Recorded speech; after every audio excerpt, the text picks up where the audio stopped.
আজকের আলোচ্য বিষয় রবির ক্ষেত্রে ত্রিশূল চিহ্ন।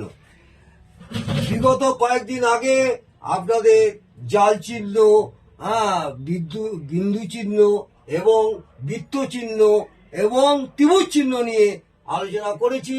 আজকে আলোচনা করতে চলেছি এই অনামিকা আঙুলের নিচে এই যে রবির ক্ষেত্র, এটা আমাদের কনিষ্ঠার পাশে যে আঙুলটা থাকে এইটাকে আমরা রিং ফিঙ্গার বা অনামিকা আঙুল বলি। আর এই ক্ষেত্রটা হচ্ছে রবির ক্ষেত্র। এই রবির ক্ষেত্রে যদি ত্রিভুজ চিহ্ন, এই ত্রিশূল চিহ্ন থাকে, তাহলে কি হয়, রবির ক্ষেত্রে ত্রিশূল চিহ্ন থাকলে জাতক জাতিকাদের রোজগারের সাহায্য করে বা রোজগারের সাহায্য হয় এবং অর্থ উপার্জনে সাফল্য করে। যেভাবেই হোক এরা একটা অর্থ উপার্জনের একটা রাস্তা পায় এবং অর্থ উপার্জন এরা করে। আজকে এই ত্রিশূল চিহ্ন এখানে একটা শুভ চিহ্ন। এই চিহ্ন কোনো জাতক জাতিকাদের যদি হাতে থাকে তাহলে এদের অর্থে কোনো রকমই অসুবিধা হবে না, যদি এই রবির ক্ষেত্রে ত্রিশূল চিহ্ন থাকে। আগামী দিনে আমি আরো অন্যান্য ক্ষেত্র নিয়ে আলোচনা করব। আজকে এই পর্যন্ত।